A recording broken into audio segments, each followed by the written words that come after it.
Hello friends, चलिए अब आगे बढ़ते हैं joint product and by product chapter पर। इस चैप्टर को करने से पहले मैं आपको बता दूं कि ये chapter one of the easiest chapter है। बहुत ही सिंपल चैप्टर है। ये बहुत ही सिंपल चैप्टर है, बिल्कुल डिफिकल्ट नहीं है chapter joint and by product. और एग्जाम के व्यू पॉइंट से इसकी इंपॉर्टेंस सुन लो मेरे बात से। एग्जाम में या तो क्वेश्चन आएगा ही नहीं, या तो क्वेश्चन आएगा ही नहीं, या तो क्वेश्चन आएगा ही नहीं। ये लिख रहा हूं मैं एग्जाम इंपॉर्टेंस। तो देखो, या तो क्वेश्चन आएगा ही नहीं, और अगर आएगा तो मारा मारा मान लो 2 से 3 नंबर, और वो भी किस फॉर्म में, एमसीक्यू वाली फॉर्म में। लेकिन अगर आईसीआई को पेपर को टफ बनाना हुआ तो यहां से देगा बड़ा क्वेश्चन 6 से 8 नंबर का। सर टफ बनाना क्यों बोला आपने? देखो बेसिकली क्या है, जब इसमें क्वेश्चन आएगा ना तो यहां पर आपको पढ़ने हैं कुछ मेथड्स। तो वो क्या करेगा, 3 से 4 मेथड ना एक ही क्वेश्चन में पूछ लेगा। और वो ऐसा भी कर सकता है कि एक बड़ा क्वेश्चन दे दे आपको, और उस बड़े क्वेश्चन के बेस पर आपको 6 से 8 एमसीक्यू या मान लो 4 या 5 एमसीक्यू दे दो उसी क्वेश्चन के अंदर। जैसे कि क्वेश्चन नंबर 1 आरटीपी में दिखाया जाता है। क्या क्या होगा, बड़ा सा क्वेश्चन होगा, उसी के बेस पर 5 एमसीक्यू है, 4 ऑप्शन है, 3 गलत 1 सही। तो एग्जाम के व्यू पॉइंट से इसकी इंपॉर्टेंस मैं कैटेगरी सी भी नहीं कह सकता हूं और कैटेगरी ए भी नहीं कह सकता हूं, कुल मिलाकर मैं इसे बोल रहा हूं कैटेगरी बी। अच्छा, आगे बढ़ने से पहले बता दूं चैप्टर बेहद आसान है। इस चैप्टर में पढ़ने क्या वाले हैं हम, तो आइए जरा आपको सिंपल लैंग्वेज के अंदर बताऊं कि आखिर इसमें पढ़ने क्या वाले हैं। बहुत ही सिंपल चीज जो आप आराम से कर लोगे। मान लो मैंने एक प्रोसेस लागू किया, नहीं एक और छोटा एग्जांपल लेता हूं। मान लो मैंने कुछ प्रोडक्शन किया, मैंने क्या किया, कुछ प्रोडक्शन किया, और मान लो खर्चा हुआ उसके अंदर 1 लाख रुपए, खर्चा हुआ 1 लाख रुपए। और मैंने बोला भाई ये प्रोडक्शन करने से बने हैं मेरे 2 प्रोडक्ट, एक बना है मेरा ए और एक बना है मेरा बी। फिर अगला सवाल आपने, सर बने कितने हैं? तो मैंने कहा भाई देखो, ए की बनी है 1000 यूनिट्स और बी की बनी है 2000 यूनिट्स। तो मैं सिंपली आपसे बोल रहा हूं भाई साहब मुझे बता दो आप कॉस्ट पर यूनिट ऑफ ए और मुझे बता दो cost per unit of B. इतना सा मेरा पर्पस है इस चैप्टर का। कुल मिलाकर बहुत ही सिंपल लैंग्वेज में कहूं तो कॉमन कॉस्ट को प्रोडक्ट के ऊपर सिर्फ बांटना is the purpose of this chapter, only single purpose. अब देखो बांटने के बहुत सारे मेथड्स होंगे। कुछ लोग बोलेंगे सर यूनिट्स के रेशियो में डिवाइड कर दो कॉस्ट को, यानी कि 1 लाख को 1000:2000 में बांट दो। कुछ लोग बोलेंगे सर एवरेज कॉस्ट निकालो। कुछ लोग बोलेंगे सर सेल्स वैल्यू के रेशियो में बांटो। कुछ लोग बोलेंगे सर आप कॉस्ट को एस्टिमेट करो उस रेशियो में बांटो। तो कुल मिलाकर अलग अलग तरीके हो सकते हैं जिनके बेस पर आप इस 1 लाख रुपए को बांटना चाहोगे ए और बी के अंदर और अल्टीमेटली निकालना चाहोगे कॉस्ट पर यूनिट। अच्छा, अगर मैं आपसे पूछूं एक बार आपने खर्चा बांट लिया तो कॉस्ट पर यूनिट को निकालने का फॉर्मूला क्या होगा? वो तो बड़ा ही सिंपल है भाई, total cost divide by total units, total cost divide by total units. यानी आप क्या करोगे, आप निकालोगे total cost of A divide by total units of A, आप निकालोगे total cost of B divide by total units of B. बस आपका आ गया जी आंसर। तो यही इस चैप्टर का पर्पस है, निकालना कॉस्ट पर यूनिट। आइए, इस चैप्टर के नाम में 2 शब्द आते हैं, एक है जेपी और एक है बीपी। जेपी बोले तो जॉइंट प्रोडक्ट और बीपी बोले तो बाय प्रोडक्ट। दोनों में फर्क क्या होता है तो ध्यान देना, joint product and by product. देखो पहले दूंगा आपको एक डेफिनेशन जहां पर आपको बात समझ में आएगी। मैंने एक प्रोडक्शन प्रोसेस किया, मैंने एक प्रोडक्शन प्रोसेस लागू किया और मैं जानता था प्रोडक्शन करते वक्त कि ए और बी 2 प्रोडक्ट बनकर आएंगे। एग्जांपल के लिए जैसे आप सीए कर रहे हो तो सीए कर लेने के बाद आप सीए तो बन ही जाओगे, कोई डाउट ही नहीं है। लेकिन सीए करने के साथ साथ आपको ना पोस्ट ग्रेजुएट भी कहलाते हो। सर ये क्या बात कर रहे हो आप? हाँ, आईसीआई ने अनाउंस कर रखा है और बहुत सारी यूनिवर्सिटीज ने भी अनाउंस कर रखा है कि अगर आपने सीए कर रखा है तो आप हमारे यहां पर अप्लाई करो और सिर्फ अपना सीए का सर्टिफिकेट और मेंबरशिप नंबर और प्लस कुछ डिटेल जो हम मांगे आपको हमें आप दे दो, हम आपको पोस्ट ग्रेजुएट की डिग्री दे देंगे।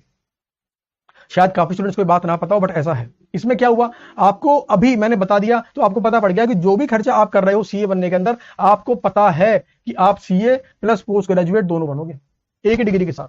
तो ध्यान देना, जो खर्चा आपने अभी कर रहे हो, आप अपना टाइम लगा रहे हो, अपने पैसे लगा रहे हो। और मान लो देखो सीए कोर्स करने में आज की डेट में अगर मैं बात करूं, सीए कोर्स करने में अगर मैं सब कुछ जोड़ दूं, फाउंडेशन का भी खर्चा, इंटर का भी खर्चा, फाइनल का भी खर्चा, सारे खर्चे अगर मैं जोड़ दूं तो मैक्सिमम 2 से 3 लाख, मैक्सिमम बोल रहा हूं मैं, ये मैक्सिमम है। भाई साहब इतना बढ़िया कोर्स है हमारा सीए का, इसकी वैल्यू अपरंपार, सैलरी अपरंपार, फ्यूचर प्रोस्पेक्ट अपरंपार, मार्केट में वैल्यू अपरंपार, लोगों के दिलों में रेस्पेक्ट अपरंपार। कुल मिलाकर सब कुछ मिलता है और खर्च क्या करना है, सिर्फ 2 से 3 लाख।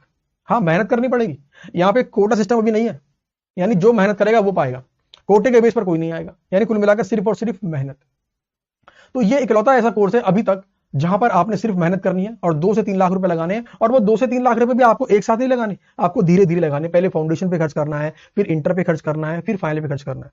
समझ गए? तो यहां पर मैं बता रहा हूं कि यहां पर सिंपल क्या है कि मेहनत करो और बहुत बढ़िया डिग्री पाओ। तो जो भी खर्चा आप कर रहे हो, अभी आपको पता पड़ गया कि साहब आप सीए प्लस पोस्ट ग्रेजुएट दोनों बन जाओगे, और दोनों की मार्केट में वैल्यू है, बस वैल्यू में फर्क है। देखो, इसको मार्केट में बेचोगे आप 1 लाख रुपए महीने के हिसाब से, बेचने से मेरा मतलब है आपकी फर्स्ट सैलरी। लेकिन अगर आप जॉब करते हो एज पोस्ट ग्रेजुएट किसी भी कंपनी में, तो मान के चलो सैलरी कितनी मानो, 50 से 60,000 या 40 से 50 या 30 से 40, जो आपको मानना है वो मान लो। मेरा कहने का मतलब है इसकी भी एक वैल्यू है। इसे कर देता हूं मैं more than 30,000, more than equal to 30,000। अच्छा, अगर आपने पोस्ट ग्रेजुएशन के बेस पर किसी कॉलेज में लेक्चरशिप ले ली और आपको मान लो परमानेंट लेक्चरशिप मिल गई उस कॉलेज के अंदर, आप उस कॉलेज के पेरोल पर आ गए, तो भाई साहब ये भी आपका बढ़ के 1 लाख के करीब हो जाएगा। तो कुल मिलाकर देखा आपने काम किया सिर्फ सीए के लिए, बट पोस्ट ग्रेजुएशन की डिग्री आपको एमए मिल गई। इसको टेक्निकल लैंग्वेज के अंदर बोलते हैं जॉइंट प्रोडक्ट। यानी कि जब कंपनी वाला प्रोडक्शन कर रहा होता है, तो प्रोडक्शन करते वक्त उसको मालूम होता है कि जो वो प्रोडक्शन कर रहा है वहां पे निकल के आएंगे 2 प्रोडक्ट, और उसको पता है दोनों की ही मार्केट में वैल्यू है, दोनों को ही मार्केट में वो अलग अलग बेच सकता है। इसे कहते हैं हम जॉइंट प्रोडक्ट। अब बात करते हैं क्या होता है मेरा बाय प्रोडक्ट। ये होता है मेरा जेपी। अब बात करेंगे बाय प्रोडक्ट की। आपने एक वर्ड सुना है क्या? देखो, वर्ड थोड़ा सा फनी लूंगा मैं ताकि आपको तुरंत क्लिक करें। आपने सुना है क्या अनप्लैन्ड बेबी? इससे देखो प्लीज ऑफेंड मत हो जाना, आपको सिर्फ समझाने के पर्पज से मैंने एग्जांपल लिया, अनप्लैन्ड बेबी। और यहां पर मैं बात कर रहा हूं आफ्टर मैरिज,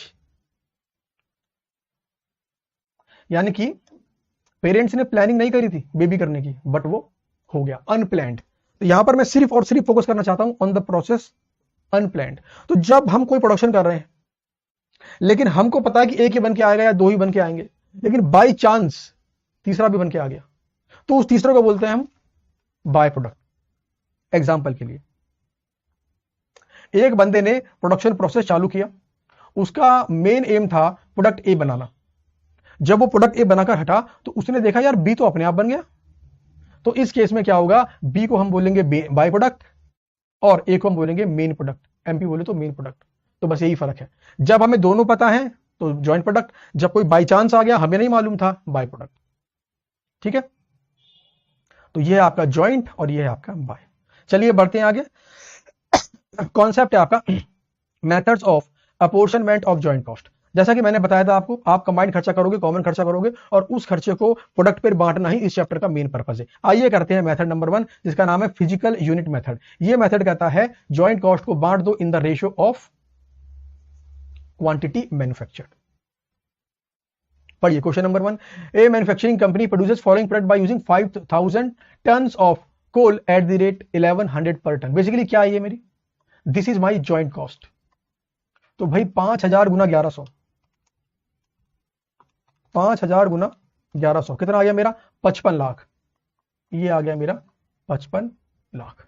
इस 55 लाख में मैंने क्या बनाया, मैंने बनाया 4 product A B C D. कितना कितना बनाया मुझे यहां दे रखा है, कितना कितना बनाया मुझे याद रखा है। अच्छा, पहला मेथड क्या बोलता है, पहला मेथड बांट दो on the basis of quantity manufactured.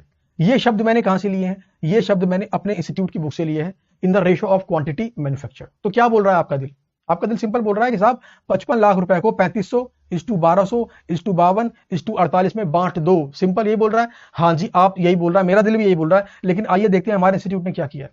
हमारे इंस्टीट्यूट ने क्या किया है, सबसे पहले इन चारों का लगाया है टोटल। यानी कि उसने क्या बोला, उसने बोला भाई साहब 3500 में ऐड करो 1200, फिर ऐड करो 52, फिर ऐड करो 48, और जरा बताओ कितना आ रहा है। तो हमने कहा बता देते हैं भाई, 3500 + 12 + 52 + 48, हमने कहा ये आ रहा है 4800 टन। तो इसने बोला लगाए तो हमने 5000 टन थे, तो इसका मतलब 200 टन क्या है मेरी, 200 टन है मेरी वेस्टेज, है ना। 200 टन क्या है मेरी वेस्टेज। तो हमारे इंस्टीट्यूट ने क्या करा, सबसे पहले इस वेस्टेज को बांटा है इन 4 प्रोडक्ट में। तो 200 को बांटा इसने 3500/1200/52/48 के रेशो में। तो ये है मेरा वेस्टेज इन आउटपुट रेशो। तो जब 200 को मैं 3500/1200/52/48 रेशो बांटूंगा तो कितना कितना आएगा, 146, 52 एंड 2। और फिर जब मैं इन दोनों को ऐड कर दूंगा तो ये बन जाएगा मेरा नेट वेट। यानी मैंने क्या किया, 3500 plus wastage, 1200 plus wastage, 52 plus wastage and 48 plus wastage. उसके बाद इसने आखिरी में क्या किया, अब इसने इस 55 लाख को इस रेशो में बांटा है। यानी 3646 = 1250 = 5400 = 50। अच्छा ये आ गया। अब देखो बांट तो आप लोग ही भाई सीए इंटर के स्टूडेंट्स हो, मैं आपको बांट के क्या दिखाऊं? अगर मैं आपको बोलूं 100 को बांटना है 1:3 के रेशो में, तो बांट लोगे नहीं बांट लोगे? अरे बड़ा सिंपल है भाई, क्या करोगे आप 100/4 गुना 1 और फिर क्या करोगे आप 100/4 गुना 3। तो मैं ये मान रहा हूं कि आपको इतना तो आता ही है, ये तो बहुत ही बेसिक बात है ना। तो हमारे स्टूडेंट क्या करा 55 लाख को इस रेशो में बांट दिया, तो ये है हमारा हिसाब से मेन रेशो। अब देखो मैं इंस्टीट्यूट के इस आंसर से ना यहां पर थोड़ा सा रिलेट नहीं कर पा रहा हूं, क्योंकि एज पर कॉन्सेप्ट क्या बोलता है, इन बांटो in the ratio of quantity manufactured. अच्छा क्वांटिटी मैन्युफैक्चर्ड, ठीक है, तो मेरा दिल तो कह रहा है कि भाई मुझे बांट देना चाहिए था जो मैंने आउटपुट निकाला उस रेशियो में, बट हमारे इंस्टीट्यूट ने क्या करा, वेस्टेज को उसमें जोड़ा और उस रेशियो में बांटा। तो कुल मिलाकर मेरे हिसाब से इस आंसर के अंदर मॉडिफिकेशन होनी चाहिए। बट एग्जाम में अगर ये क्वेश्चन आ गया तो आप भी कैसे बांटोगे, जैसे हमारे इंस्टीट्यूट ने बांटा है, और हमारे इंस्टीट्यूट ने इसको बांटते वक्त ये माना है कि हम आउटपुट प्लस वेस्टेज का जो अमाउंट आएगा दो that will be our quantity, और उस रेशियो में बांट दिया है। ओके चलिए, इसके अलावा कोई और क्वेश्चन आएगा सर, तो भाई आपने फॉलो करना है इन the ratio of quantity manufactured, इसीलिए मैंने जानबूझकर ये वाला क्वेश्चन रिवीजन वाली वीडियो में लिया है। आइए बढ़ते हैं आगे। मेथड नंबर 2, मेथड नंबर 2 कहता है बांटो एनआरवी रेशियो में, नेट रियलाइजेबल वैल्यू मेथड। इस केस में क्या होता है, इस केस में क्या करते हैं, हम निकालते हैं प्रोडक्ट की एनआरवी रेशियो, हम निकालते हैं एनआरवी और एनआरवी के रेशियो बांटते हैं। क्या मतलब सर, देखो होगा क्या, कोई कॉमन कॉस्ट होगी, उस कॉमन कॉस्ट से बना होगा मेरा जेपी1 जॉइंट प्रोडक्ट 1 और एक बना होगा मेरा जॉइंट प्रोडक्ट 2। तो जो भी मेरी कॉमन कॉस्ट है, मान लो कि मेरी कॉमन कॉस्ट है एक्स, तो मैं क्या करूंगा, जेपी1 का निकालूंगा नेट रियलाइजेबल वैल्यू और जेपी2 के निकालूंगा नेट रियलाइजेबल वैल्यू, और फिर जो ये रेशियो आएगा नेट रियलाइजेबल वैल्यू, इस रेशियो में बांट दूंगा कॉस्ट को। अब सवाल यह है कि एनआरवी निकालते कैसे हैं, तो एनआरवी निकालते हैं sale value after further processing minus further processing cost. तो ध्यान देना यहां पर ना, देखो मैं एक बात बताना चाहता हूं आपको, थोड़ा सा आगे बढ़कर देखो, sales value and sold value दोनों में डिफरेंस है। अक्सर मैंने आपको बोला भाई कॉस्टिंग के अंदर एक भी शब्द बहुत मायने रखता है। यहां पे लिखा है सोल्ड, तो इसका मतलब क्या होगा, इसका मतलब होगा यूनिट्स जो एक्चुअली में सोल्ड की है, मार्केट में बेची है, multiplied by selling price per unit. But sales value का मतलब क्या है, यहां पर सेल्स वैल्यू मतलब जो यूनिट्स आपने मैन्युफैक्चर की है उनको अगर मार्केट में बेचते तो कितने की बिकती। तो यहां पर सेल्स वैल्यू का ये मतलब है। कई बार बच्चे एग्जाम में जल्दबाजी में गलती कर यूनिट सोल्ड से मल्टीप्लाई कर देते हैं, आंसर गलत हो जाएगा। यही है कॉन्सेप्ट, इसीलिए बोलते हैं कॉन्सेप्ट इज किंग। तो यहां पे लिखा भी है मैंने, यूनिट्स मैन्युफैक्चर्ड गुना सेलिंग प्राइस पर यूनिट। तो फॉर्मूला क्या है, sales value after further processing minus further processing cost. अब सवाल आ रहा होगा ये फर्दर प्रोसेसिंग होती क्या है, ये फर्दर प्रोसेसिंग आखिर होती क्या है। जैसे मान लो आपने लगाया कॉमन प्रोसेस है ना, उस कॉमन प्रोसेस में आए दो प्रोडक्ट, एक बना हमारा ए और एक बना हमारा बी। अब सवाल ये, ए भी बन गया बी भी बन गया, लेकिन सवाल ये है क्या ए को हम मार्केट में एज इट इज बेच सकते हैं। तो मान लो अगर आंसर आता है नो, मार्केट में क्या इसे हम एज इट इज बेच सकते हैं, तो आंसर आता है नो, यानी बिना प्रोसेसिंग के, यानी फर्दर प्रोसेसिंग के बिना क्या बेच सकते हैं, answer is no. Can not be sold, can not be sold without processing, without further processing. देखो एक प्रोसेसिंग तो यही है ही, लिखा है ना कॉमन प्रोसेस, यानी प्रोसेसिंग हुई है, एक है फर्दर प्रोसेसिंग। तो फर्दर प्रोसेसिंग के बिना बेच पाना पॉसिबल नहीं है। ऐसे बात करते हैं बी की, मैंने बी के बारे में पूछा आपसे, क्या भाई बी बन के तो आ गया है, बट क्या बी को बेच पाना पॉसिबल है, आपने कहा भाई बी को बेच पाना तो पॉसिबल नहीं है। Can not be sold without further processing. अब सवाल यह है कि आपके मन में सवाल आ रहा होगा सर ये क्या मतलब है कि जब मेरा प्रोडक्ट ए और प्रोडक्ट बी बनकर आ गया है तो मार्केट में बेच क्यों नहीं रहा मैं। मान लो अभी आप कर रहे हो सीए इंटर, जो कि कर ही रहे हो, सीए इंटर क्वालिफाई करने के बाद क्या अपने आप को आप मार्केट में बेच सकते हो। कहने का मतलब क्या मार्केट में जॉब मिल सकती है, भाई मिल तो सकती है, मना तो नहीं करूंगा, मिल तो, बट क्या आप अपने आप को बेचना चाहोगे, आंसर इज नो।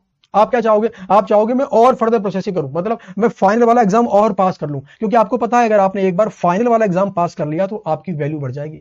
तो इवन इफ आप सीए इंटर के बाद अपने आप को मार्केट में बेच सकते हैं, बेचने से मतलब है आपकी सर्विसेज को मार्केट में बेच सकते हैं, बट आप नहीं बेचोगे। आप क्या बोलोगे, sir can not be sold without further processing, या I am not willing to sell without further processing. तो उस केस में क्या होगा, आप करोगे फर्दर प्रोसेसिंग। तो भाई साहब जब आप करोगे ना फर्दर प्रोसेसिंग तो वहां पे कुछ खर्चा आएगा, जिसे बोलते हैं फर्दर प्रोसेसिंग कॉस्ट। जब यहां पर आप करोगे फर्दर प्रोसेसिंग कुछ खर्चा आएगा, उसके बाद आप यस बेच पाओगे, उसके बाद आप यस बेच पाओगे, तो आपको आपका सेलिंग प्राइस यहां पता पड़ेगा आफ्टर फर्दर प्रोसेसिंग। बट हमें खर्चा कौन सा बांटना है, हमें तो खर्चा बांटना बिफोर फर्दर प्रोसेसिंग वाला। तो हम क्या कर रहे हैं, सेल्स वैल्यू में से माइनस कर रहे हैं फर्दर प्रोसेसिंग कॉस्ट, ताकि हम यहां पहुंच जाएं। हम सेल्स वैल्यू में से माइनस कर रहे हैं फर्दर प्रोसेसिंग कॉस्ट ताकि हम यहां पहुंच जाएं, और उसी को हम टेक्निकल लैंग्वेज के अंदर बोलते हैं नेट रियलाइजेबल वैल्यू। तो वही मैंने किया, sales value after further processing minus further processing cost, और हमने करना क्या है, एनआरवी निकालेंगे और इस रेशो में फिर जॉइंट कॉस्ट को बांट देंगे। ध्यान देना, ये वाला मेथड कब लगेगा, इसकी कंडीशन है, यानी ये दो कंडीशन अगर पूरी नहीं हुई तो ये मेथड नहीं ले सकता। तो एग्जाम में कोई भी क्वेश्चन अगर आता है तो मेथड नंबर 2 एनआरवी मेथड लगाने के लिए आपको चेक करना पड़ेगा क्या ये दोनों कंडीशन फुलफिल हो रही है। Condition number 1, sale value at split off point is not known.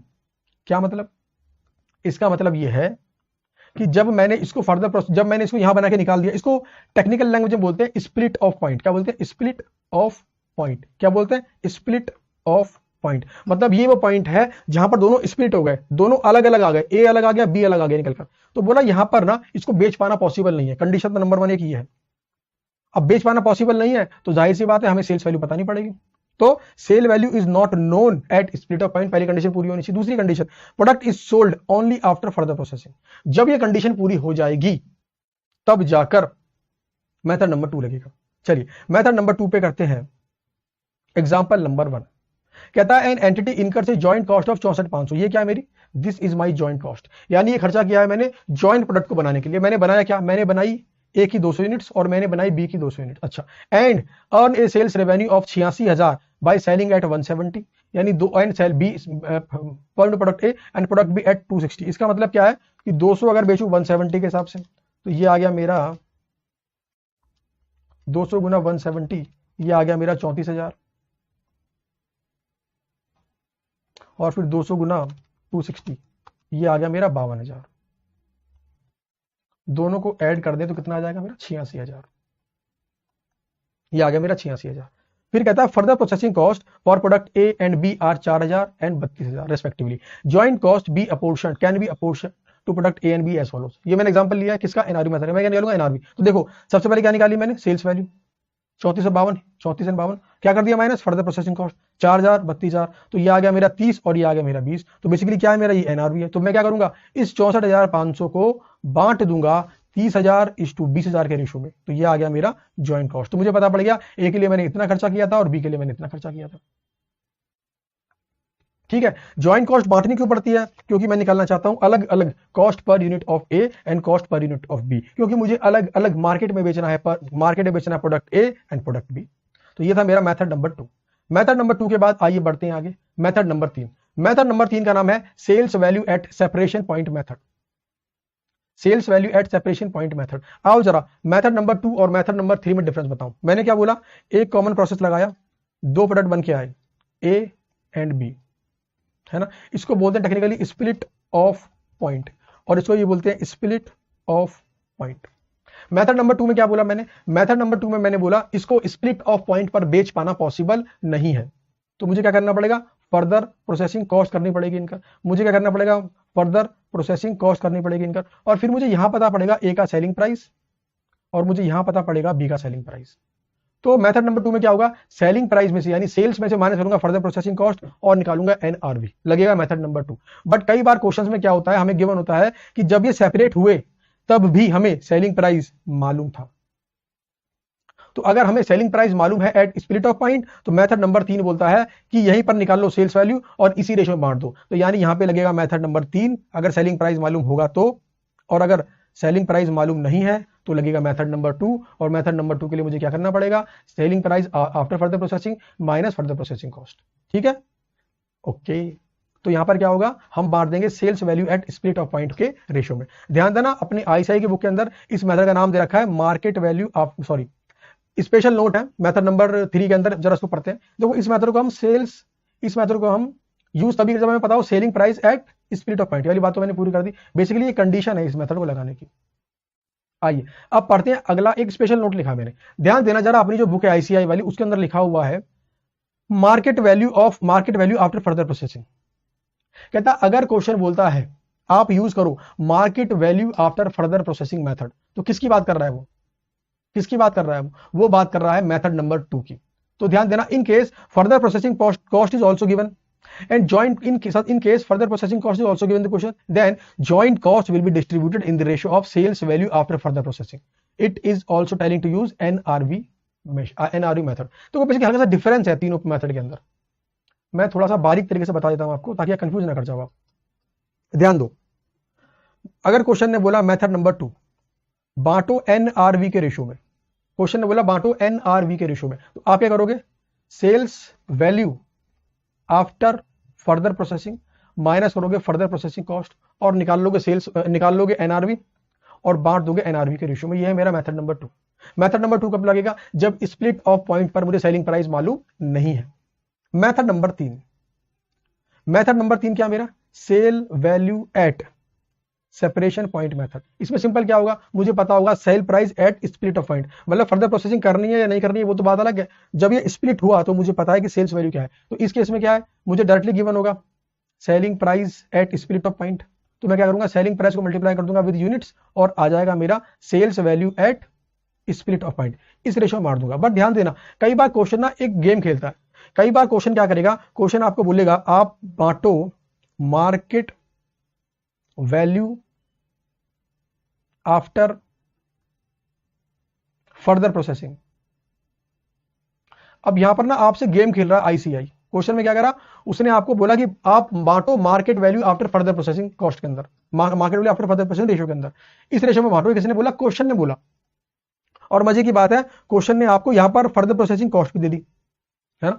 तो आपने करना क्या है, आपने करना क्या है, अब यहां पे देखो दो रास्ते हैं। आपने करना क्या है, या तो आप बांट दो उसको एनआरवी के रेशियो में, क्यों, ये इशारा कर रहा है मेथड 2 की तरफ, ठीक है, ये इशारा कर रहा है मेथड नंबर 2 की तरफ। लेकिन ध्यान देना, अगर आप सिर्फ शब्दों पे जाओ और देखो market value after further processing की बात करिए, तो ये है बेसिकली मेरी market value after further processing. तो मैं आपको बोलूंगा, जब क्वेश्चन ऐसा कुछ कंफ्यूजन क्रिएट करे, जब क्वेश्चन आपको ऐसा कुछ कंफ्यूजन क्रिएट करे, क्वेश्चन मुंह से बोल रहा है इसे बांटो इस रेशियो में, लेकिन मजे की बात है आपको कंफ्यूजन हो रही है, यार ये मेथड नंबर 2 की बात कर रहा है क्या। तो आप ध्यान दो, आप एक नोट देकर या तो इसको बांट दो एनआरवी के रेशियो में, या फिर जैसा क्वेश्चन ने बोला है आप इसे बांट दो market value after further processing ratio में, जो कि होती है ये।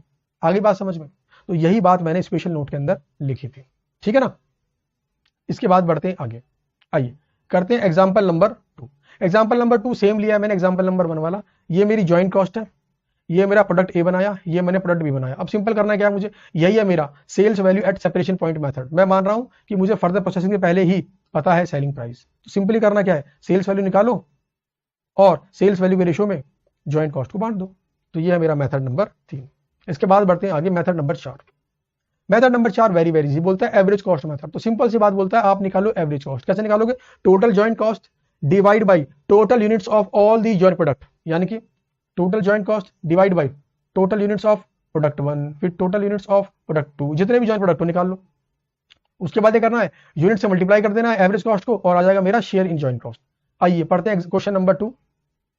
कहता है एबीसी 3 प्रोडक्ट है, मेथड फॉलो करना है एवरेज यूनिट। अच्छा, पी सेपरेशन, ज्वाइंट कॉस्ट मेरी कितनी है 60,000, ए बने 500, बी बने 200, सी बने 300, मुझे निकालनी है एवरेज कॉस्ट। तो भाई 60,000 बटा 1000, सिंपल सी बात है, ये आ गया मेरा 60 रुपए पर यूनिट। ये क्या है मेरा, this is my joint cost. अब मुझे क्या करना है, मुझे बताना ए में कितना खर्चा, बी में कितना खर्चा और सी में कितना खर्चा। तो भाई 500 गुना कर दो 60, 200 गुना कर दो 60 और 300 गुना कर दो 60। तो आपने करना क्या है, सिर्फ एवरेज कॉस्ट से यूनिट्स को मल्टीप्लाई कर देना है और आपका आ जाएगा share of each product in joint cost. तो ये था जी मेरा मेथड नंबर 4। आइए इसके बाद बढ़ते हैं आगे, इसके बाद बढ़ते हैं आगे। अगला है आपका मेथड नंबर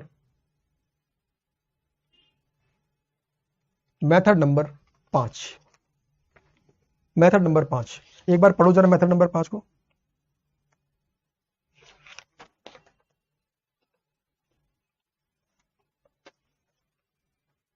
मेथड नंबर 5, इसका नाम है कंट्रीब्यूशन मार्जिन मेथड। ये मेथड क्या बोल रहा है, ज्वाइंट कॉस्ट को बांटने से पहले हम क्या करेंगे, उसे पहले 2 पार्ट में डिवाइड करेंगे, कितना पार्ट वेरिएबल है और कितना पार्ट फिक्स्ड है।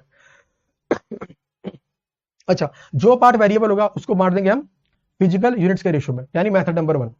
उसके बाद जो पोर्शन फिक्स्ड होगा उसको बांट देंगे कंट्रीब्यूशन के रेशियो में। और कंट्रीब्यूशन मतलब याद करो मार्जिनल कॉस्टिंग वाला चैप्टर, कंट्रीब्यूशन मतलब सेल्स माइनस वेरिएबल कॉस्ट। तो क्या समझे, ये मेथड क्या बोल रहा है, ज्वाइंट कॉस्ट को ए और बी में बांटने से पहले आप इसका वेरिएबल पार्ट और फिक्स पार्ट अलग अलग करो।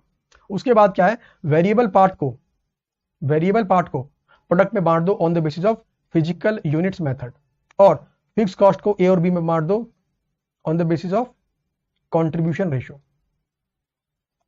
ठीक है ना। तो यहाँ पे मुझे क्या चाहिए, यूनिट्स, और यहाँ मुझे क्या चाहिए, कंट्रीब्यूशन। कंट्रीब्यूशन कैसे आता है, कंट्रीब्यूशन निकालने का फॉर्मूला होता है sales minus variable cost, total sales minus total variable cost. फिर करना क्या है, ए का जो हिस्सा आया वेरिएबल कॉस्ट का और ए का जो है फिक्स कॉस्ट का, दोनों को ऐड कर दो, वो कहलाएगी ए की ज्वाइंट कॉस्ट। और इसके बाद बी का जो हिस्सा आया वेरिएबल कॉस्ट का और बी का जो हिस्सा आया फिक्स कॉस्ट का, उन दोनों को ऐड कर दो, वो कहलाएगी बी की ज्वाइंट कॉस्ट। तो आइए क्वेश्चन नंबर 3 करते हैं। Question number 3, find out joint cost of A and B. कौन सा करना है मेथड इस्तेमाल, कंट्रीब्यूशन मार्जिन मेथड। मुझे गिवन है सेल्स 100 गुना 60 कितना 6000, 100 गुना 60 यस 6000, यह है मेरी टोटल सेल्स वैल्यू। फिर उसके बाद 120 गुना 30 कितना आ गया 3600, यह है मेरी 3600 सेल्स वैल्यू। फिर गिवन है जॉइंट कॉस्ट, और ध्यान देना जॉइंट कॉस्ट को इसने पहले ही दो पार्ट में तोड़ दिया, एक का नाम लिखा मार्जिनल कॉस्ट और एक का नाम लिखा फिक्स कॉस्ट। वेरिएबल वर्ड को मार्जिनल वर्ड से भी कई बार यूज करते हैं, तो ये बेसिकली बात कर रहा है वेरिएबल कॉस्ट की। तो ध्यान देना वेरिएबल कॉस्ट 4400 को तो मुझे बांटना है क्वांटिटी के रेशियो में, क्वांटिटी मेरी कितनी है 100 और 120, तो 4400 को मुझे सिंपली बांट देना है 100 और 120 के रेशियो में। तो आइए जरा बांटता हूं, तो 4400 डिवाइड बाई 220 गुना 100, तो ए की आ जाएगी 2000 और बी की आ जाएगी 2400। ये क्या है मेरी वेरिएबल कॉस्ट। अच्छा फिक्स कॉस्ट को मुझे बांटना है कंट्रीब्यूशन के रेशियो में, तो मुझे क्या निकालना पड़ेगा कंट्रीब्यूशन। कंट्रीब्यूशन कैसे आता है, total sales minus total variable cost कहलाता है कंट्रीब्यूशन। अच्छा वेरिएबल कॉस्ट तो मैंने अभी निकाली 2400, तो 6 माइनस कर दो 2 और 3600 माइनस कर दो 2400, तो कितना आ गया 4000 आ गया मेरा कंट्रीब्यूशन यहाँ पर, और 36 माइनस 24 1200 आ गया मेरा यहाँ पर। तो ये क्या है मेरा कंट्रीब्यूशन। इसका मतलब क्या हो गया कि फिक्स कॉस्ट को बांट दो 40:12 के रेशियो में, ठीक है ना। तो 3900 डिवाइड बाई 52 गुना 40, तो ये आ गया मेरा 3000 आ गया मेरा ए का, एंड बी का आ गया मेरा 900। तो अब मैं अगर बात करूं कि जॉइंट कॉस्ट कितनी है ए की, तो बहुत सिंपल है 2000 प्लस 3000 5000 है मेरी ए की, और 2400 प्लस 900 यानी 3300 है मेरी बी की। आंसर को मैंने प्रॉपरली विद प्रॉपर फॉर्मेट आपको सॉल्व करके दे रखा है, तो वहां से एक बार आप गो थ्रू कर सकते हैं। तो ये थे मेरे मेथड्स जॉइंट कॉस्ट को बांटने के। जॉइंट कॉस्ट को कैसे बांटूं मैं अलग अलग प्रोडक्ट के ऊपर। आइए इसके बाद बढ़ते हैं अगले कॉन्सेप्ट की ओर, इसके बाद बढ़ते हैं अगले कॉन्सेप्ट की ओर। तो जैसा कि मैंने आपको बोला था कि भाई ये चैप्टर आपका बहुत ज्यादा सिंपल है,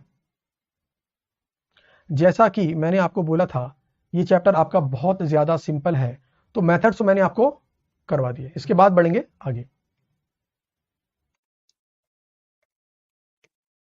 हाँ जी, तो मेथड सारे हो गए हैं। अब हम बढ़ते हैं आगे और करेंगे अगला कॉन्सेप्ट। और अगला कॉन्सेप्ट क्या है, अगला कॉन्सेप्ट है फर्दर प्रोसेसिंग करूं या फर्दर प्रोसेसिंग ना करूं। तो अगला कॉन्सेप्ट मेरा है decision as to go for further processing और नॉट। तो सिंपल सी बात है, मान लीजिए मैंने एक कॉमन प्रोसेस लगाया और मैंने बनाए मान लो 2 फिनिश गुड्स, यानी कि 2 जॉइंट प्रोडक्ट, एक का नाम है ए और एक का नाम है बी, ठीक है। अब ए को फर्दर प्रोसेस करूं कि नहीं करूं, मतलब यहां पर भी बेच सकता हूं मैं, इसकी मार्केट वैल्यू है, सेल कर सकता हूं, मार्केट वैल्यू है। मैं सोच रहा हूं यार फर्दर प्रोसेसिंग करूं कि नहीं करूं। तो ध्यान देना अभी क्या है मेरा मान लो ए बन रहा है, और अगर मैं फर्दर प्रोसेसिंग करता हूं, अगर मैं फर्दर प्रोसेसिंग करता हूं तो फिर ये क्या बन जाएगा, मान लो ए बन जाएगा, या कह लो ए पॉजिटिव, मतलब और रिफाइंड और बेटर। अच्छा तो मेरे को चेक ये करना है, मेरे को डिसीजन ये लेना है कि भाई फर्दर प्रोसेसिंग करूं कि नहीं करूं। तो सिंपल सी बात है, अगर फर्दर प्रोसेसिंग करने से मेरा नेट बेनिफिट बढ़ता है तो मैं फर्दर प्रोसेसिंग करूंगा, और अगर फर्दर प्रोसेसिंग करने से नेट बेनिफिट घटता है तो मैं नहीं करूंगा। भाई बहुत सिंपल सी बात है, कोई भी काम मैं अगर आपको करने के लिए बोलूं तो सिंपल आप मुझसे ये बोलो सर ये काम करने से क्या मेरा फायदा बढ़ेगा। जैसे मान लो अगर आपने सी इंटरवल एग्जाम पास कर लिया, आपकी मार्केट में सैलरी है मान लो 30,000 रुपए, मान के चलो कि मार्केट में 30,000 रुपए मिल जाएंगे। अब सवाल यह है कि फर्दर प्रोसेसिंग करूं कि नहीं करूं, यानी कि सीए फाइनल करने के अंदर मैं फर्दर खर्चा करूं कि नहीं करूं, टाइम लगाऊं कि नहीं लगाऊं, डिसीजन लेना। सोचो जरा, अगर आप फर्दर प्रोसेसिंग कॉस्ट इनकर करते हो, खर्चा करते हो, कोचिंग क्लास लेते हो, टाइम लगाते हो, मेहनत करते हो, तो जब आप सीए बन जाओगे तो फिर क्या होगा, फिर ये 30 बढ़ के क्या हो जाएंगे, आपके 1 लाख हो जाएंगे, 1 लाख से ऊपर भी हो सकते हैं। तो कुल मिलाकर बात क्या होगी, कुल मिलाकर बात ये होगी कि हाँ साहब फर्दर प्रोसेसिंग करने से बेनिफिट बढ़ रहा है, तो आपको बोलोगे साहब मैं तो करूंगा फर्दर प्रोसेसिंग। तो वही सिंपल बात यहां पर है, और ये वाली बात ना आप हमेशा ही लाइफ में बार बार आती रहेगी। तो मान लो मैंने बनाया एक प्रोडक्ट का नाम है ए, मेरे पास 2 रास्ते हैं, मेरे पास 2 रास्ते हैं, या तो मैं सेल कर दूं एज इट इज, यानी फर्दर प्रोसेसिंग करूं ही नहीं। दूसरा काम है मैं सेल करूं आफ्टर फर्दर प्रोसेसिंग। अगर मान लो मैं अभी बेचता हूं तो एक सेल्स वैल्यू होगी, माइनस करूंगा मैं कॉस्ट और आएगा मेरा प्रॉफिट। मान लो अगर मैं अभी बेचूं तो खर्चा आता है, सेल होती है मेरी 1 लाख की, खर्चा आता है मान लो मेरा 50,000 का, और मैं कमाऊंगा 50,000। अगर मैं एज इट इज बेच दूं तो मैंने कहा नहीं यार, फर्दर प्रोसेसिंग चेक करता हूं क्या फायदा होगा। तो मैंने चेक किया कि अगर फर्दर प्रोसेसिंग करता हूं तो फर्दर प्रोसेसिंग करने के बाद मेरी सेल्स वैल्यू 1 लाख के बदले हो जाएगी 2 लाख, यानी फिर ये प्रोडक्ट और बेटर बन जाएगा और मैं इसे 1 लाख के बदले 2 लाख में बेच पाऊंगा। फिर मैंने कहा कॉस्ट, तो आपने बोला भाई कॉस्ट देखो 50 तो पहले खर्च हो गई थी मेरी, और कहता कि अगर फर्दर प्रोसेसिंग करूंगा तो मान के चलो कि मेरी 50 और खर्च हो जाएगी। तो मैंने कहा अच्छा, तो मैंने बोला भाई बताओ प्रॉफिट कितना, तो आपने कहा 2 लाख माइनस 1 लाख, तो मेरा प्रॉफिट है 1 लाख। तो आप बताओ इस केस में फर्दर प्रोसेसिंग करने से आपने कितना पैसा एक्स्ट्रा कमाया, 50,000। तो वही बात मैंने कॉन्सेप्ट के अंदर बोली है कि अगर फर्दर प्रोसेसिंग करने से नेट बेनिफिट बढ़ता है तो करेंगे, अदरवाइज नहीं करेंगे। यानी हम क्या करेंगे, हम निकालेंगे नेट बेनिफिट, यानी कि incremental sales minus further processing cost. ध्यान देना, इसको दिखाने का एक तरीका ये भी है, जो तरीका हमारे इंस्टीट्यूट ने फॉलो किया है वो क्या है, वो यहां पे निकालेगा इंक्रीमेंटल सेल्स। भाई 1 लाख से बढ़कर हो गई 2 लाख, तो इंक्रीज कितनी हुई, इंक्रीज हो गई 1 लाख। फिर हमने कहा पहले कॉस्ट थी 50,000, अब कॉस्ट होगी 1 लाख, तो इंक्रीमेंटल कॉस्ट कितनी हो गई 50,000। तो हमने बोला नेट बेनिफिट 50,000 से बढ़ जाएगा। तो भाई दिखाने के 2 तरीके हैं, एक तरीका तो ये था जो मैंने बताया, और ये तरीका है जो हमारे आईसीआई ने फॉलो कर रखा है। वही सवाल आपके मन में आएगा, सर एग्जाम में हमें क्या करना है। आप दोनों में से जो मर्जी तरीका अपनाओ, आपका नेट आंसर सेम आएगा, आपको नंबर पूरे मिलेंगे। देखो इस तरीके में थोड़ा सा लेंथी है, ये तरीका थोड़ा सा शॉर्ट है, तो मैं कहूंगा आपको शुरू में लगाओ लेंथी वाला तरीका और धीरे धीरे आ जाओ शॉर्ट वाले तरीके पर, नंबर ले लो पूरे, टाइम बचा लो थोड़ा। तो आइए पढ़ते हैं क्वेश्चन नंबर 4। आइए पढ़ते हैं क्वेश्चन नंबर 4। तो मेरे साथ साथ क्वेश्चन नंबर 4 पढ़ो। इनऑर्गेनिक केमिकल ने परचेज किए सॉल्ट एंड प्रोसेस किया इन मोर रिफाइंड प्रोडक्ट, नाम है casting soda, chlorine and PVC. यानी इसने क्या बनाया, इसने बनाए 3 product. In the month of July इन्होंने सॉल्ट खरीदा 40,000 रुपए का और कन्वर्जन कॉस्ट आई 60,000 रुपए की। वर इनकर्ड, कुल मिलाकर क्या है, were incurred up to the split off point at which 2 saleable product were produced. कहने का मतलब क्या है, इन्होंने स्प्लिट ऑफ पॉइंट तक जो खर्चा किया है 40 प्लस 60, इसको टेक्निकल शब्दों में कहते हैं जॉइंट कॉस्ट। दोनों को ऐड कर दो, इसका मतलब है कि मैंने 1 लाख रुपए की जॉइंट कॉस्ट खर्च करी है इन 3 प्रोडक्ट को बनाने में। ओके, इसके बाद कह रहा है chlorine can be further processed into PVC. ध्यान देना जरा भाई, ध्यान देना मेरी बात का।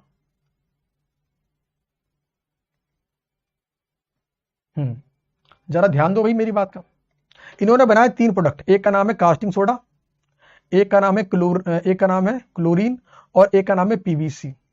तो इसने क्या बोला कि chlorine can be further processed into PVC. इसका मतलब क्या है, इन्होंने बनाए तो 2 ही हैं, इस क्लोरीन से हम इसे पीवीसी में फर्दर प्रोसेस कर सकते हैं। यानी 1 लाख रुपए मैंने खर्च किए हैं इन दोनों के ऊपर। अच्छा जी, इसके बाद क्वेश्चन क्या बोलता है, इसके बाद में क्वेश्चन ने मुझे दी है कितना कितना बनाया। कास्टिंग सोडा बनाया 1200 ton, sale quantity 1200 ton, selling price 50 रुपए। अच्छा तो ध्यान दो, ये बनाया मैंने 1200 टन, सेलिंग प्राइस है 50 रुपए टन।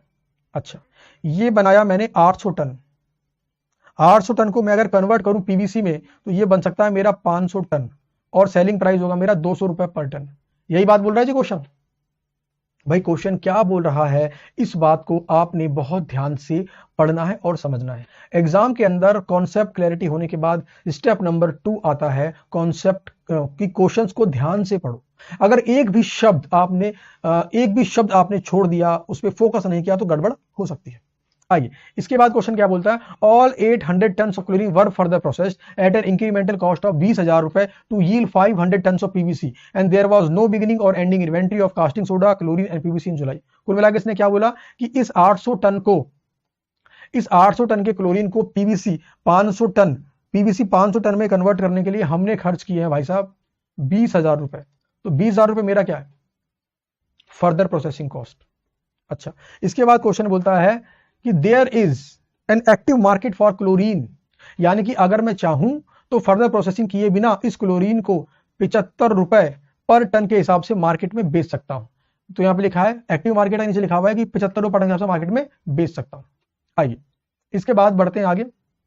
भाई साहब क्वेश्चन की 3 रिक्वायरमेंट है। रिक्वायरमेंट नंबर 1 कहता है calculate how joint cost of 1 lakh would be apportioned between caustic soda and chlorine under each of the following method। सबसे पहला मेथड है मेरा sale value at split off point method.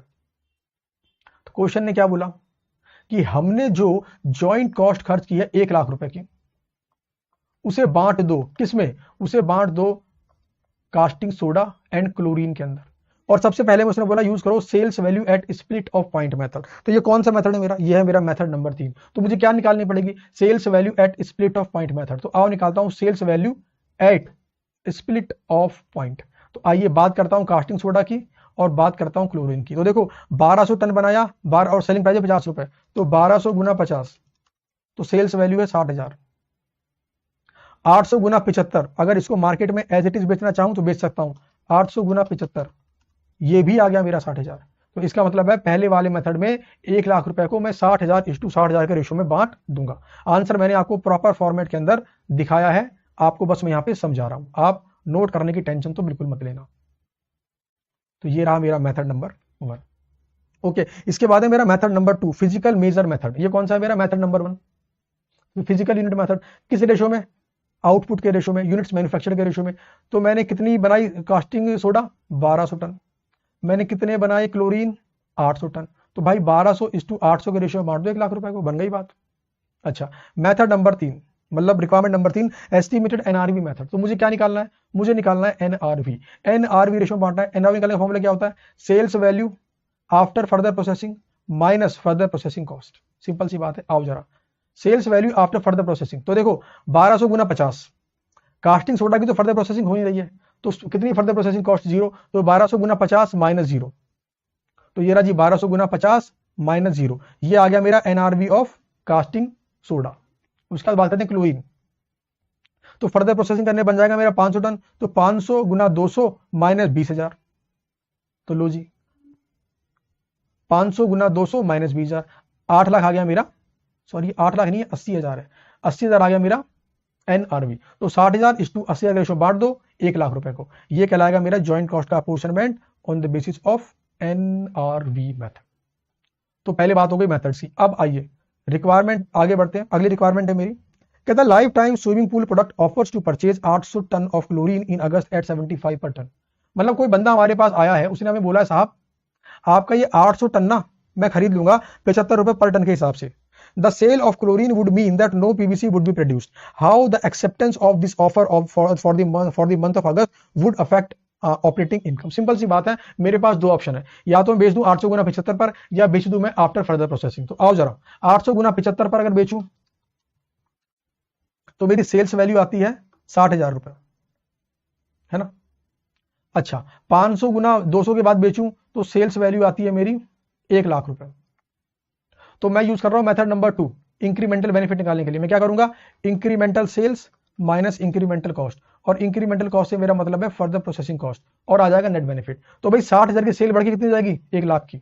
तो मेरी इंक्रीमेंटल सेल्स कितनी होगी? 40,000। मेरी फर्दर प्रोसेसिंग कॉस्ट कितनी होगी? 20,000। तो मेरा 20,000 से बेनिफिट बढ़ जाएगा। इसका मतलब क्या है?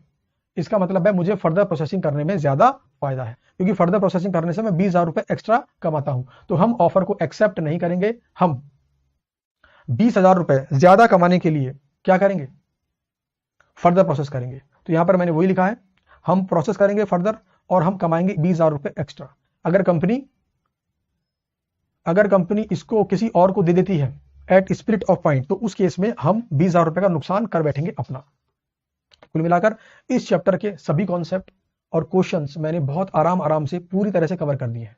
आपको बता दूं ये चैप्टर इतना इजी है लॉजिक समझ में आने के बाद। वैसे तो मैं इसकी क्या पूरी कॉस्टिंग की बात करता हूं, पूरी की पूरी कॉस्टिंग बहुत इजी है। अक्सर बच्चे मुझसे पूछे सर अगर आप हर एग्जाम के अंदर बैठो तो आप कितने नंबर लेकर आओगे? तो इसका जवाब मैं क्या दूं? मैं सीधी सी बात जानता हूं, इसका जवाब आप देंगे। अगर मेरे पढ़ाए हुए बच्चे कॉन्सेप्ट को पूरा समझकर प्रैक्टिस पूरा करके अच्छे नंबर लेकर आ रहे हैं, हर बार 90+, 95+, 96, 97, 98, 99, 100/100 लेके आ रहे हैं, तो इसका मतलब है ना कि जो बात मैं कह रहा हूं उसमें दम है। अभी भी आपको ये कहूंगा मैं, ये चैप्टर बहुत छोटा था, कोई दिक्कत नहीं, लेकिन चाहे चैप्टर छोटा हो चाहे बड़ा हो, हर चैप्टर की अपनी एक इंपॉर्टेंस होती है। तो इस वाले वीडियो को और इन नोट्स को जो मैंने आपको समरी बुक के रूप में दिए हैं, रिवीजन समरी बुक के रूप में दिए हैं, आप 2 बार रिवाइज कर लो, मजा आ जाएगा। तो उम्मीद करता हूं मेरे ये एफर्ट जो मैं रिवीजन वीडियो के आपको दे रहा हूं आपको अच्छे लग रहे होंगे। और अगर आपको ये एफर्ट्स मेरे बहुत अच्छे लग रहे हैं, मेरे पास ना बहुत सारे प्लान्स है, मैं और चीजें भी बच्चों को देना चाहता हूं। जैसे कि मैंने सुपर 40 क्वेश्चंस के बारे में भी सोचा है कि सुपर 40 क्वेश्चंस की मैं एक पीडीएफ बनाकर उसको भी सॉल्व करूंगा यूट्यूब पर। और सुपर 40 मतलब दमदार 40 क्वेश्चंस। मैं कुछ और भी सोच रहा था, मैंने कहा यार कि जो आरटीपीज होती हैं या फिर जो प्रीवियस क्वेश्चन पेपर होते हैं, पिछले 10 अटेम्प्ट के आरटीपी या पिछले 10 क्वेश्चन पेपर, उनके अंदर जो इंपॉर्टेंट क्वेश्चंस हैं, सारे क्वेश्चंस नहीं, देखो सारे क्वेश्चन तो कहीं मुश्किल हो गए नहीं, कोई एक आध क्वेश्चन होता है लगता है इसमें कुछ इंपॉर्टेंट पॉइंट है, यार इसमें कुछ एक्स्ट्रा पॉइंट है, यार इसमें कोई नया पॉइंट है, या ये क्वेश्चन नया है, तो मैं सोच रहा हूँ यार कि मैं सुपर आरटीपी क्वेश्चन टाइप कुछ निकाल दूं और उसको वीडियो बना के यूट्यूब पे मतलब डालूं बच्चों की हेल्प के लिए। तो बहुत सारे एफर्ट्स करने की मैं सोच रहा हूँ आप स्टूडेंट्स के लिए। तो अगर आपको लगता है कि हाँ सर वो एफर्ट्स आप हमारे लिए करो, तो ये जो रिवीजन वीडियो बना रहा हूँ मैं, इस वीडियो के नीचे खासतौर पर कमेंट करो कि यस सर हम आपके साथ मेहनत करेंगे, और मुझे भरोसा दिलाओ कि भाई मैं अगर मेहनत कर रहा हूं तो आप मेरी वीडियो को देख रहे हो। मैं ये नहीं चाहता कि बच्चा यूट्यूब से वीडियो को डाउनलोड करे और अपनी हार्ड डिस्क में सेव कर ले या अपनी पेन ड्राइव में सेव कर ले। मैं चाहता हूं वो देखे, क्योंकि जब तक वो देखेगा नहीं एग्जाम में नंबर लेकर आएगा नहीं। और मेरा पर्पस सिर्फ इतना है, एग्जाम में आपको नंबर अच्छे दिलवाना। इस बार का मेरा टारगेट है 80 पार, मतलब हर बच्चा जो रिविजन ढंग से करेगा, आरटीपी कर लेगा, मॉक टेस्ट पेपर कर लेगा और 80 नंबर से ऊपर लेके मतलब मैं चाहता हूं कि 80 से ऊपर हर बच्चे क्या है, because costing is very very easy provided concept आपका क्लियर हो। तो बहुत सारी ज्ञान की बातें हो गई, चलिए मिलते हैं आपसे अपने अगले चैप्टर के अंदर। Thank you.